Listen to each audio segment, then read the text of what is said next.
यस्सु के पाक बाबरकत और फ़तेहमंद नाम में आप सबों की सलामती चाहती हूँ। खुदावंद की सिताइश हो, खुदावंद की वर्शिप हो, खुदावंद ही के नाम को इज़्ज़त और जलाल मिले। मैं आपकी host pastor Shakila Fayaz GS TV पर वुमेन ऑफ फेथ प्रोग्राम के साथ एक बार फिर मौजूद हूँ। और आज जबकि हम क्रिसमस से रिलेटेड ये प्रोग्राम कर रहे हैं और यकीनन आज की जो हमारी गेस्ट हैं, आज की जो हमारी मेहमान हैं, जब आप उनसे खुदा का कलाम सुनेंगे और क्रिसमस के बहुत सारे कॉन्सेप्ट जो आपके लिए क्लियर होने जा रहे हैं, आप बहुत ज़्यादा बरकत हासिल करने को हैं। आमीन, हालेलुया। तो आज की जो हमारी गेस्ट हैं बहुत ही खुदा की बाबरकत बेटी है, बहुत खुदावन से प्यार करने वाली जिंदगी है, एक मसीही खानदान से उनका ताल्लुक है, एक मसीही उनका जीवन साथी है, बाबरकत खुदा ने औलाद दी है, बाबरकत घराने से वो बिलोंग करती हैं। तो यकीनन जब आप उनकी बातें सुनेंगे तो जिस तरह मैं बरकत पा रही हूँ, आप भी यकीनन बरकत पाएंगे। और एक बात और मैं आपको बताती चलूं कि वो मेरी रूहानी माँ भी है और मेरे लिए ये बड़े ऑनर की बात है कि आज मैं उनके सामने इस तरह कॉन्फिडेंस के साथ बोल पा रही हूँ। ये खुदावन की शुक्रगुजारी है और उसका फजल है जो कि हमारे लिए काफी है। आमीन। तो आज की जो हमारी मेहमान है वो किसी तारुफ की मोहताज नहीं है। खुदावन ने उन्हें बड़ी ब्लेसिंग्स दे रखी हैं। उनका नाम है मिसेस पास्टर आमिर सुहेल साहब। जी sister Shumaila, thank you so much. आज मैं आपको वुमेन ऑफ फेथ प्रोग्राम में वेलकम कहती हूँ। आपके कीमती टाइम के लिए मैं बहुत ज़्यादा तहे दिल से शुक्रगुजारी करती हूँ, खुदावंद की भी और आपकी भी। Once again thank you very much. आपने मुझे आज यहाँ इनवाइट किया और मेरे लिए भी ये एक बड़े ऑनर की बात है। God bless you. तो मैं ये सोच रही थी कि आप मेरी रूहानी माँ हैं और हम आपसे सीखते हैं। पास्टर साहब हमारे स्पिरिचुअल फादर हैं। तो मैं सोच रही थी कि मैं कैसे मतलब बात कर पाऊंगी, लेकिन मैंने खुदावन से कहा कि तूने मुझे इस जगह रखा है तो बस कॉन्फिडेंस भी तू ही मुझे देना। तो मैं इस बात के लिए भी खुदावन की शुक्रगुजारी करती हूँ। आमीन, हालेलुया। हालेलुया। और खुदावंद का शुक्र है सारी इज्जत के लिए जो आप दे रही हैं। And may God bless you more and more. खुदावंद आपको इसी तरह अपने में मजबूत रखे, कायम रखे और आप खुदावंद में और ज़्यादा ग्रो करती चली जाएं। Thank you, God bless you too. बहुत सारी दुआएं आपके साथ। तो आप हमारे लिए दुआ कीजिएगा, गुड शेपर्ड टेलीविज़न के लिए, बिशप साहब के लिए, और ताकि हम और ज़्यादा बरकत हासिल करें और फिर हम बाकायदा तौर पर इस प्रोग्राम का आगाज़ कर सकें। खुदावंद आसमानी खुदा, मैं तेरा शुक्र और तेरी तारीफ करती हूँ। तू अजीम खुदा है, कादर मुतलक है, हमारी जानों का लंगर, हमारी जिंदगियों का पुश्ता है। खुदावंद पाखुदा, तू ही हमारा मोहकम किला, हमारी मजबूत चट्टान है खुदावंद, और सिर्फ तुझ ही में छुपकर हम महफूज रहते हैं खुदावंद आसमानी खुदा। सो इस बड़ी हिफाजत के लिए जो हमें हर वक्त मुयस्सर है, हम तेरा शुक्र और तेरी तारीफ करते हुए आज के इस प्रोग्राम को, खुदावंद आज की होस्ट को, तेरी बंदी को जो तेरी खादमा है खुदावंद यीशु, तुझ में महफूज करते हैं इस सारे टीवी चैनल पर खुदावंद, इसके ओनर बिशप साहब पर खुदावंद, और एक एक वर्कर जो यहाँ पर काम करता है खुदावंद, किसी भी मत में जो खुदावंद तेरी खिदमत सर अंजाम दे रहे हैं, उन सबको खुदावंद यीशु हम तेरे हवाले करते हैं, तेरे लहू में छिपाते हैं। और खुदावंद तेरी घनेरी बरकत खुदावंद आसमानी खुदा इन एक एक जिंदगी के लिए मांग लेते हैं, तुझसे मिन्नत करते हैं खुदावंद, अपना कवी हाथ बढ़ाए रखना। और यीशु तेरे नाम में खुदावंद जो भी खुदावंद इनका पर्पस है इस चैनल को स्टार्ट करने का, खुदावंद यीशु तेरे नाम में वो कामयाब ठहरे और खुदावंद ये चैनल खूब ग्रो करे और इसके वसीला बहुत सी जिंदगियां तेरे पास आए। यीशु तेरे नाम में मांगती और पाती हूँ। आमीन, आमीन। तो जी नाज़रीन, एक बात और मैं आपको बताती चलूं कि सिस्टर शुमाइला जो है, जो चीज़ मैंने फील किया है वो मैं आपको बताने जा रही हूँ कि वो बड़ी हम्बल और बहुत ही सॉफ्ट उनकी लैंग्वेज है। जब वो बोलती हैं तो मुझे खुदा का रूह छूता है और मैंने ये फील किया है कि जब वो आम कोई बात भी करती हैं तो भी मुझे बरकत जो है ना वो फ़ील होती है। तो आज मेरा ईमान है कि जब आप उनके मुँह से खुदा का कलाम सुनेंगे और उनकी ज़िंदगी के बारे में सुनेंगे, तो यकीनन आपको भी खुदा का रूह टच करेगा और आप भी बरकत हासिल करेंगे। आमीन। तो जी सिस्टर जी, मैं बहुत खुश हूँ कि आज आपने मेरे लिए ये टाइम निकाला है। तो मैं आपसे ये क्वेश्चन करना चाह रही हूँ कि आप बताइए हमारे नाज़रीन को कि आप कब जो है ना बैप्टाइज़ हुई? कब आपने खुदावंद को अपना निजात दहिंदा कबूल किया? आई मीन कि कब आपने ये चीज़ महसूस की कि खुदा मुझे भी प्यार करता है और मुझे भी खुदावंद के लिए कुछ करना है? और ये चीज़ आप हमारे नाज़रीन को बताएँ ताकि उनको पता चले कि आप ऐसे ही, खुदा ने आपको इतनी ब्लेसिंग्स नहीं दे रखी। खुदावंद ने आपको हर लिहाज से जो है ना अप लेवल पे रखा है। तो हमें सुनना है और नाज़रीन को भी सुनना है कि किस तौर से हमें करना चाहिए खुदा के काम को। तो आप बताइएगा? जी। एक्चुअली मेरे फादर जो थे वो अम, उनको मैंने अपने बचपन से ही खुदा की खिदमत करते हुए देखा। वो गवर्नमेंट जॉब भी करते थे लेकिन इसके साथ-साथ खुदा की खिदमत करते थे। तो हमारे घर में बहुत ही एक दुआया माहौल था और खिदमत के लिए बहुत ही साज़गार सा सारा माहौल था। हमने हमेशा खादिमों को अपने घर आते देखा और जो हमारी अपब्रिंगिंग भी हुई वो बहुत ज़्यादा खुदा के कलाम के मुताबिक हुई। अ, लेकिन फिर भी ऑब्वियसली दुनिया में रहते हुए हम इतने कमिटेड तो नहीं थे, लेकिन फिर भी घर में बाइबल पढ़ना, दुआ करना, संडे स्कूल जाना, इसके अलावा संडे की सर्विसेज़ अटेंड करना, कहीं पर कोई कन्वेंशन है, इबादत अटेंड करना, ये बचपन ही से हमारे लिए बहुत ही लाज़मी बना दिया गया था हमारे पेरेंट्स की तरफ से। तो एक इसकी आदत थी काफ़ी। फिर ये तो 1992 में प्रोफ़ेसर अलेक्जेंडर सोशील जो कि लैम्प फेलोशिप इंटरनेशनल के बानी हैं, उनकी meetings first time UP church Raja Bazaar में मुनक्कद हुई और वो मीटिंग मैं अटेंड करने के लिए गई और खुदा के कलाम के दौरान एक अजीब-सी मैं जुम्बिश खुदावंद की महसूस कर रही थी। और वो फर्स्ट टाइम था कि उन्होंने अपना तजुर्बा बताना शुरू किया कि खुदा ने किस तरह उनको रोया में अपनी मसलूबियत दिखाई। और जब वो यीशु की मसलूबियत को बयान कर रहे थे कि किस तरह उसने मार खाई हमारे लिए और हमारी खातिर दुख सहा और अपनी जान दी, तो गो के मैं ये सारी बातें बचपन से सुनती आ रही थी, मगर उस दिन खुदावंद के मसा ने मुझे छुआ और मैं रोना शुरू हो गई और मैंने कहा कि खुदावंद मैं तो सोच भी नहीं सकती थी कि तू मुझे इस कदर प्यार करता है कि मेरी खातिर तूने इतनी मार खाई और इस तरह मेरे लिए तूने कील ठुकवाए और तूने सर पे कांटों का ताज पहना। और वो मीटिंग ख़त्म हुई, मैं घर आ गई और 3 दिन की मीटिंग थी। उसी मीटिंग की कंटिन्यूटी इस तरह हुई कि मेरी नानी के घर जिस दिन कन्वेंशन ख़त्म हुई उस दिन मेरी नानी के घर में उनकी छत पर एक इबादत मुनक्कद करवाई गई जिसमें प्रोफ़ेसर साहब भी प्रीचिंग कर रहे थे और जब प्रीचिंग ख़त्म हुई तो उन्होंने कहा कि आप में से जो कोई भी पाक रूह के मसा को ख़ास तौर पर लेना चाहता है वो खड़ा हो जाए। तो मैं बिल्कुल आखिरी लाइन में आकर खड़ी हो गई और मैं बिल्कुल नहीं एक्सपेक्ट कर रही थी कि खुदावंद मुझे छुएगा, लेकिन फिर भी मैं बड़े ईमान से उम्मीद के साथ खड़ी हो गई। और उन्होंने जब फर्स्ट रो में ही सबको अनॉइंट करना शुरू किया तो मैं सबसे आखिर में खड़ी थी और पाक रूह का मसा इतने गहरे तौर से मुझ पर आया कि मैं खुद से ही मैं गिर गई उनके टच किए बगैर ही। और फिर जो होली वीपिंग की अनॉइंटिंग होती है वो मुझ पर ठहर गई और मुझे नहीं पता चला मैं कितने घंटे मैं रोती रही और खुदावंद से बात करती रही और खुदावंद मुझे जो है वो आई बिलीव धोता रहा, पाक करता रहा, अपने लिए तैयार करता रहा।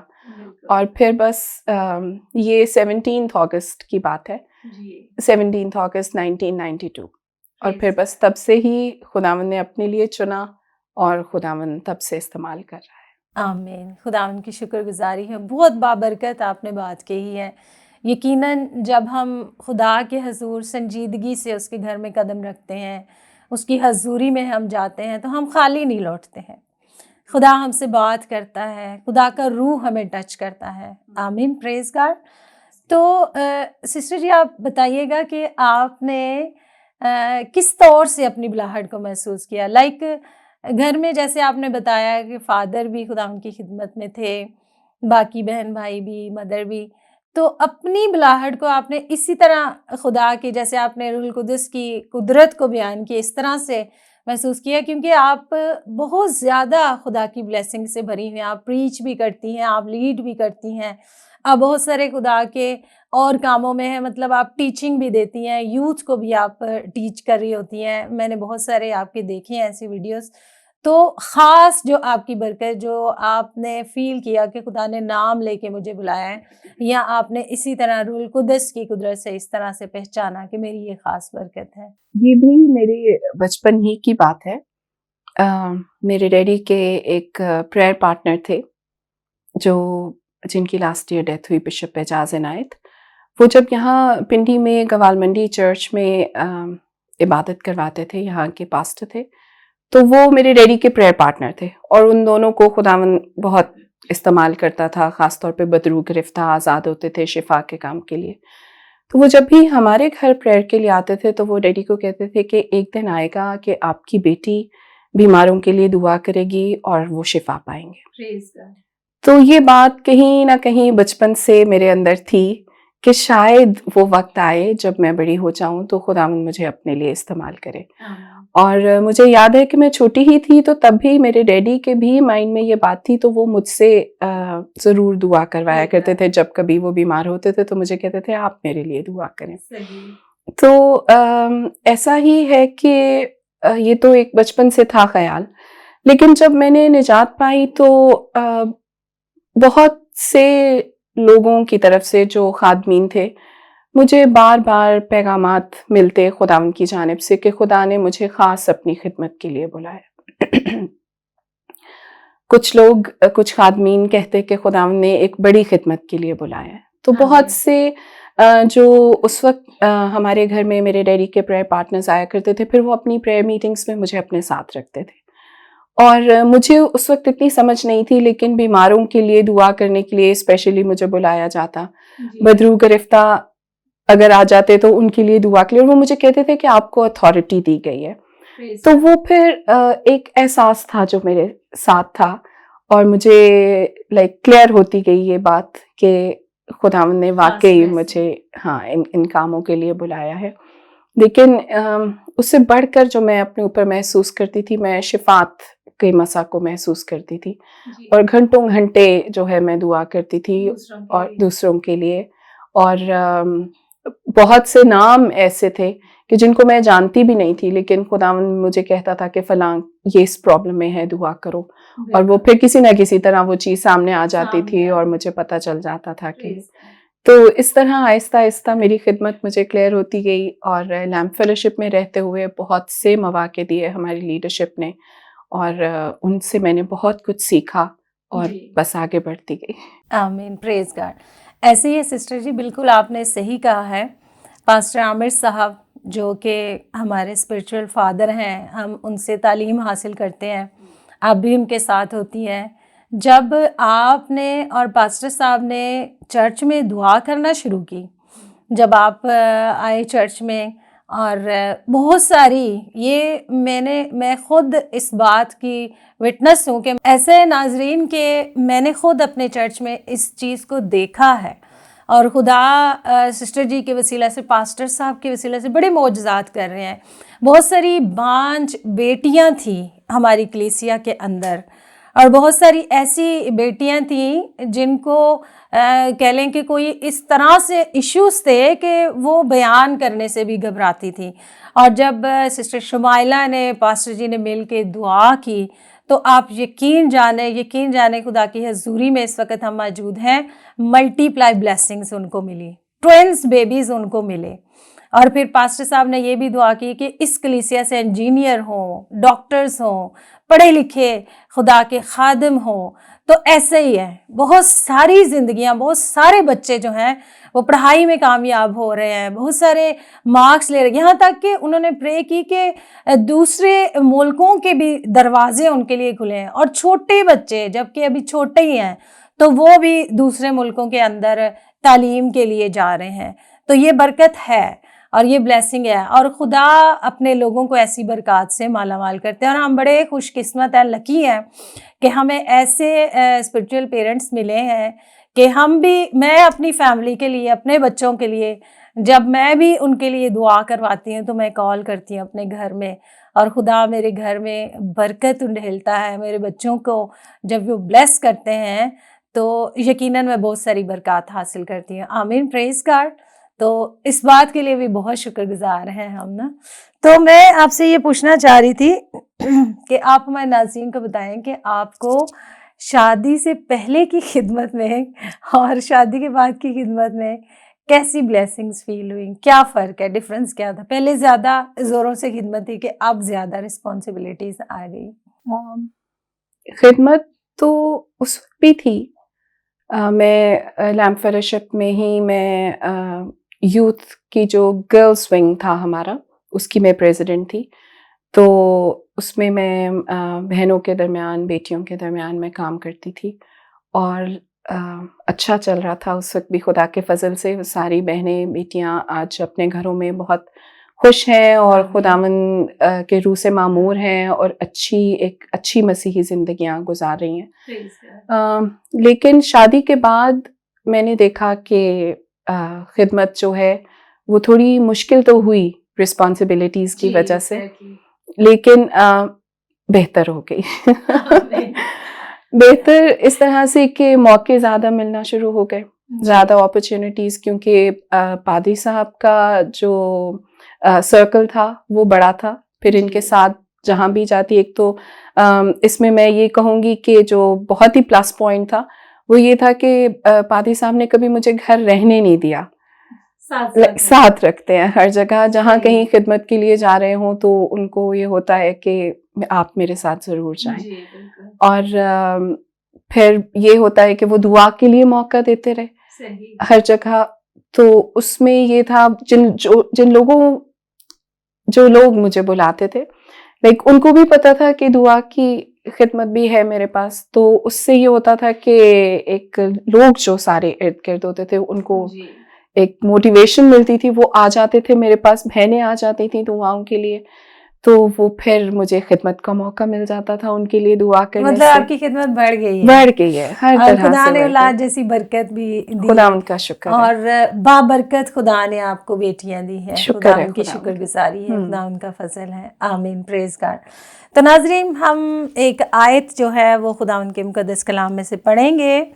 यसाया नबी का सहीफ़ा है और उसका चैप्टर 9 है, वर्स 6 to 7 जो है मैं आपके सामने रीड करूंगी।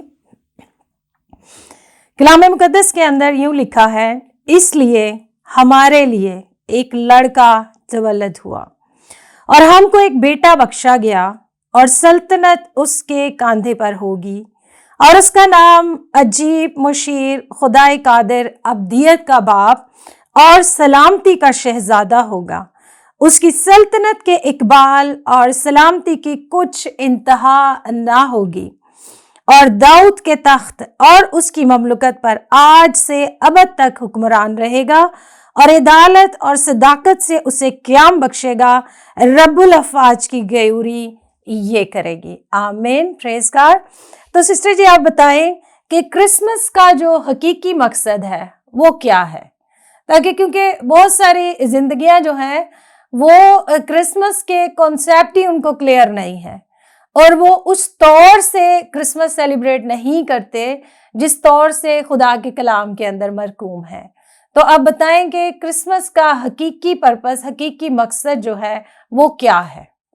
क्रिसमस का हकीकी मकसद जो है वो यही है कि इब्ने आदम खोए हुओं को ढूंढने और निजात देने आए। इंसान गुनाह में डूबा हुआ था और कोई और सूरत थी नहीं जिससे इंसान रिहाई पाता और उस अबदी जिंदगी में शामिल होता जो खुदा बाप ने अपने लोगों के लिए तैयार कर रखी थी। और मैं समझती हूँ कि ये उसका अज़ली इरादा था, जिसकी वजह से वो खुद इस दुनिया में आ गया। एग्जैक्टली, यीशु का तजस्सुम हुआ, यीशु मुजस्सम होकर हमारे दरमियान आया, और इसी वजह से आया कि हम अपनी जिंदगियां उसको दें और निजात के इस बड़े पैगाम को समझें। और मैं समझती हूँ कि अभी हम इस पैगाम से बहुत ज्यादा पीछे हट गए हैं। हमने और चीजों को, सेलिब्रेशंस को बहुत ज्यादा सामने रख लिया है, जबकि जो हमारा मकसद होना चाहिए इस क्रिसमस को मनाने का, उसको हम भूल चुके हैं। सो कि क्रिसमस के दिन हम निजात का तजुर्बा नहीं करते तो अच्छे अच्छे कपड़े पहन लेना, अच्छा मेकअप कर लेना, केक काट लेना, ये बेमानी हो जाते हैं। बिल्कुल ऐसे ही, ऐसे ही। मतलब जिंदगियों में खुदा का बेटा नहीं रहा, जिसकी बर्थडे है वो बर्थडे बॉय ही नहीं रहा, खुदा का कलाम नहीं है। तो हमारी जिंदगियों में खुदा के बेटे का होना बहुत ज़रूरी है, क्योंकि जब वो हमारी ज़िंदगी में आता है तो हम नजात पाते हैं, हमारा घराना नजात पाता है।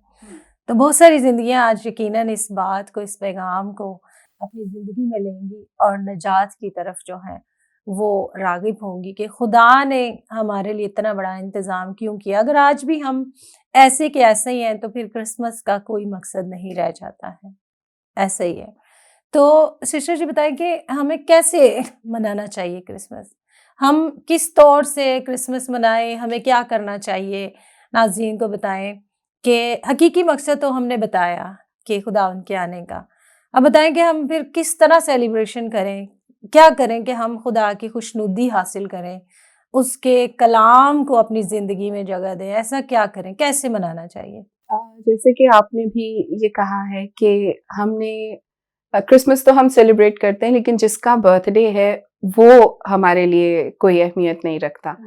तो मैं ये समझती हूँ कि क्रिसमस मनाने के लिए सबसे ज़रूरी बात यही है कि जिसका बर्थडे है उससे हमारी मुलाकात हो। ज़बरदस्त। हम जिस सेलिब्रेशन में शामिल हैं, अगर जिसके लिए सेलिब्रेट कर रहे हैं वो उसमें शामिल नहीं है तो फिर कोई फ़ायदा नहीं। बेफ़ायदा है ऐसी इबादत करना, बेफ़ायदा है ऐसी प्रस्तश करना।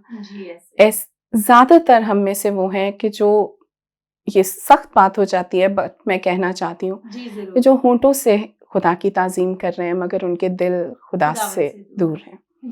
तो हमें आना है उसके कदमों में अपने पूरे दिल के साथ और उसके बेटे को अपनी ज़िंदगी में लेना है। अगर क्रिसमस के दिन हमारी मुलाकात यीशु मसीह से नहीं होती तो फिर कोई फ़ायदा नहीं है, क्रिसमस नहीं है। हमें कोशिश करनी चाहिए सारी सेलिब्रेशंस जो हमारे तरीके हैं, जो हमारे ट्रेडिशनल वेज चले आ रहे हैं क्रिसमस को सेलिब्रेट करने के, उनके साथ साथ अगर हम वो वक्त दुआ में ज़्यादा गुजारें, पर्सनल प्रेयर की बात करें, फैमिली प्रेयर्स की बात करें। हम बहुत सा टाइम शॉपिंग्स में गुजारते हैं, हम बहुत सा टाइम खाने बनाने में गुजारते हैं।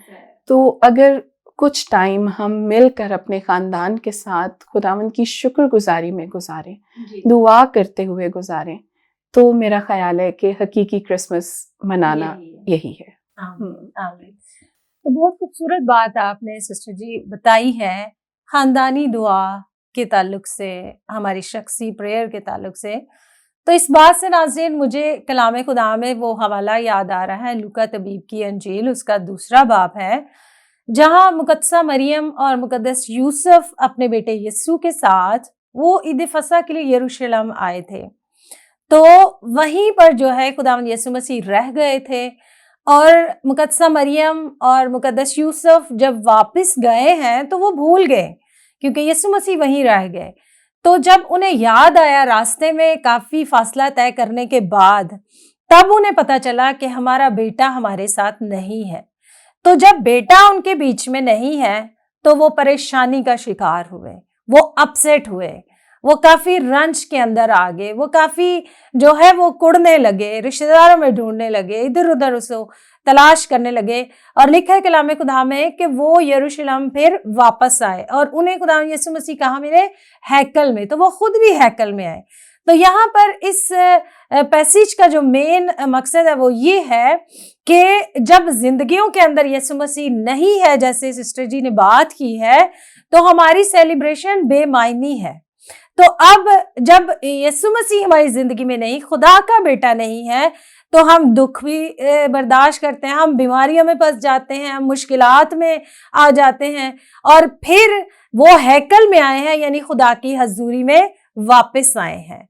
और खुदा की हजूरी में वापस आने में हमारी बरकत है, हमारी ब्लेसिंग है, हमारी रिहाई है, हमारी निजात है। आमीन, प्रेज गॉड। तो जरूर इस क्रिसमस पर यीशु मसीह जो कि खुदा का जिंदगी बख्श कलाम है, उस कलाम को प्रैक्टिकली अपनी लाइफ में लेना क्या है, बेहद जरूरी है। आमीन।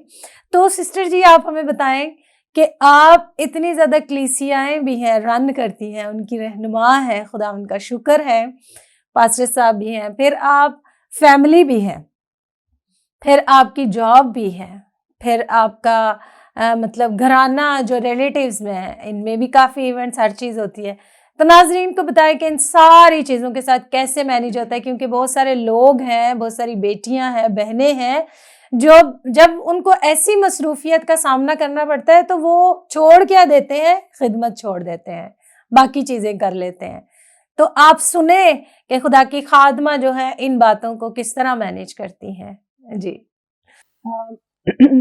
ये मैनेज करना तो काफ़ी मुश्किल होता है, लेकिन इसमें सबसे बड़ी बात तो खुदा का फजल ही है। खुदावन जब तौफीक दे देता है तो फिर आप सब कुछ कर लेते हैं। आमीन, खुदा करूं। एग्जैक्टली।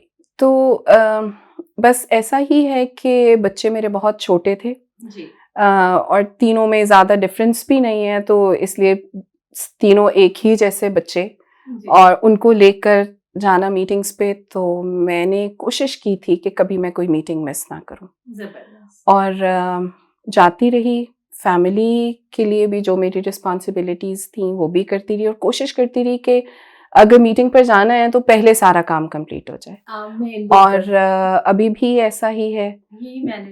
एग्जैक्टली। जॉब पर जाना होता है और काफ़ी उसके आवर्स भी लॉन्ग हैं, लेकिन उसके बाद फिर मैं मीटिंग जहाँ भी लेनी हो, कहीं बहनों की मीटिंग है या कहीं विजिट करना है, कहीं किसी और इबादत पे जाना है, तो 5 बजे मेरा ऑफ होता है, मैं उसके बाद वहीं से आगे मीटिंग पर चली जाती हूँ। रात को अक्सर सुबह 8-9 बजे की निकली, घर रात को 9-10 बजे पहुँचती हूँ। लेकिन खुदा का शुक्र है, खुदावंद मुझे तौफीक दे रहा है और सब कुछ मैनेज हो जाता है। किसी भी तरफ से कोई एज सच मुझे प्रॉब्लम नहीं होता। खुदा ने धनाई से मामूर किया, खुदा ने सेहत बख्शी, तंदुरुस्ती बख्शी, ये उसका फजल है। एग्जैक्टली। और इसमें एक बात है कि आपकी अपनी कमिटमेंट भी, आपकी खुदावंद से वफादारी, जबरदस्त, जो अगर सबसे मेन पॉइंट है। जी, आप खुदावंद को, खुदावंद इतना कुछ हमें देता है, तो उसके लिए अगर हम थोड़ी कुर्बानी कर लेते हैं तो आई थिंक इससे कोई फर्क नहीं पड़ता, बल्कि वो भी खुदावंद की तरफ से दोबारा बरकत बनकर आपके लिए लौटती है। जैसे पास्टर साहब हमें बताते हैं कि आपकी जो पर्सनल जो आपकी शख्सी दुआ या जिंदगी है ना, उसका होना बेहद ज़रूरी है। तो मेरी ज़िंदगी के अंदर यही शख्सी दुआ की वजह से बहुत सारी ब्लेसिंग्स हैं, और अगर आज मैं खुदा का कलाम बयान करती हूँ तो उसकी वजह यही है। तो जब मैं सुनती हूँ पास्टर जी से तो मुझे और मोटिवेशन मिलती है और मैं और ज़्यादा उसमें मजबूत हो जाती हूँ। इन्होंने एक दफ़ा बताया कि अगर आपका घंटा है तो फिर 1.5 हो जाना चाहिए, 1.5 है तो 2 हो जाना चाहिए।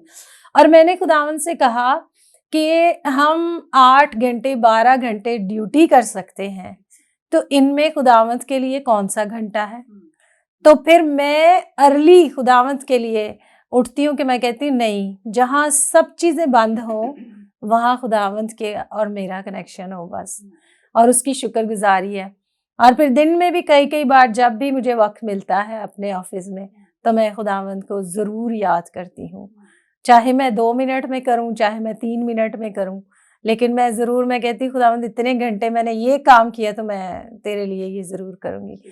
तो ये खुदावंद का शुक्र है कि आप जैसे खादमों के वसीला से हम इस तौर पे बरकत पाते हैं और हमारी लाइफ इस तरह से चल रही है, ये उसकी शुक्रगुजारी है। तो सिस्टर जी आप बताएं, कोई टेस्टमनी, कोई गवाही हमारे नाजरीन से आप शेयर करें ताकि वो इससे बरकत पाएं और खुदावंद का नाम इज्जत और जलाल पाएं। आमीन। गवाहियाँ तो बहुत सी हैं लेकिन मैं एक बहुत डिफरेंट गवाही देना चाहूँगी जो खुदावंद ने मेरी ज़िंदगी में किया। जी।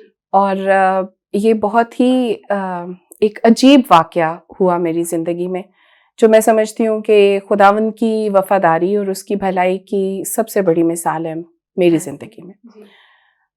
हुआ यूँ कि मेरी शादी की तैयारियाँ हो रही थी और मेरा गोल्ड बना के सारा, तो एक बैग में बंद करके, जो लाइक पेटी बनाई जाती है जी, नॉर्मली जी। शादियों पर जहेज़ के लिए, उसमें जो बर्तन रखे गए क्रॉकरी, उनमें एक टी पॉट था, उसके अंदर रख दी गई। आप सोचेंगे कितनी सेफ रखे गए।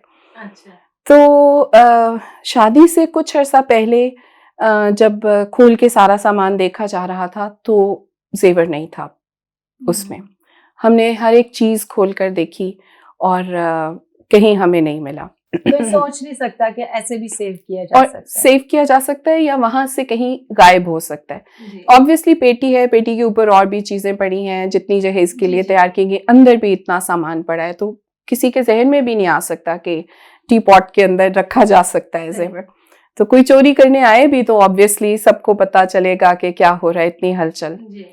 तो हम बहुत परेशान हुए क्योंकि शादी बहुत करीब आ गई थी और मैं एक ही बेटी थी, तो ज़रा अच्छा ही किया जा रहा था, सब कुछ ज़ेवर भी काफ़ी बनाया गया था।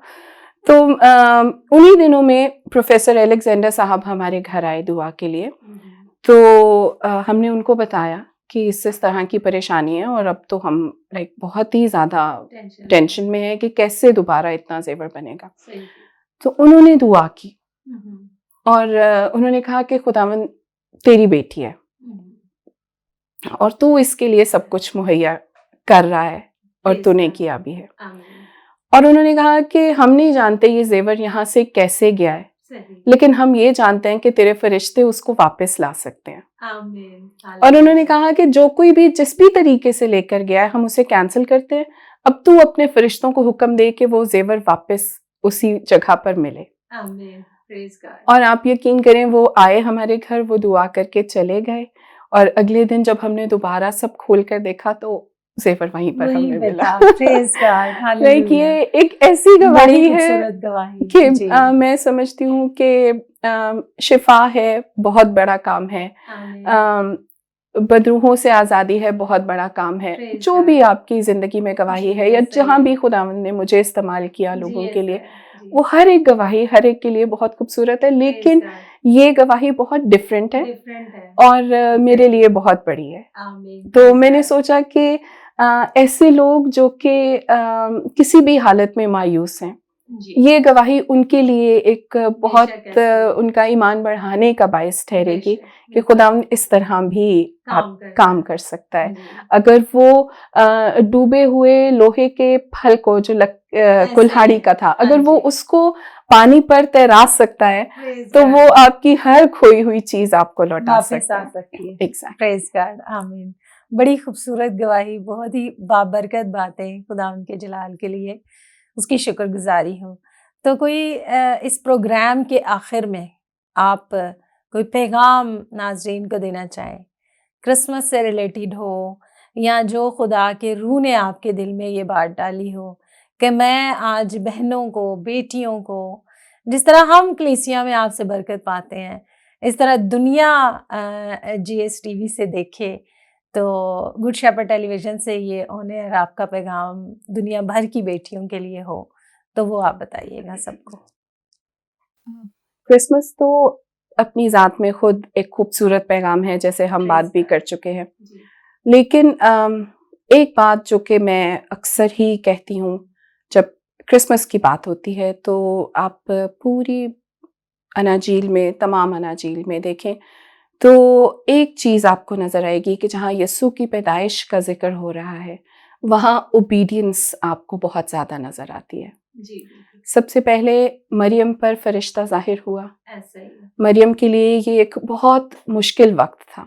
बेशक ऐसे है। किसी कंवारी के लिए हामला हो जाना उसकी अपने लिए भी ये एक इसको कबूल करना बहुत मुश्किल था, और माशरा उसको किस तरह उस लेगा, दौर में तो बहुत ही डिफिकल्ट था। जो जी। यहूदी शरीयत के मुताबिक तो उसको संसार किया जा सकता था पत्थरों से, लेकिन फिर भी उसने कहा कि देख, मैं खुदावंद की बंदी हूँ, मेरे लिए तेरे कॉल के मुआफिक हूँ। आमीन। ये तो लाइक आपको नजर आता है कि इंसानी रद्द-ए-अमल। यूसुफ को खुदावंद के फरिश्ता ने ख्वाब में दिखाई देकर कहा, उसने भी वही किया जैसे उसको आगाही दी गई।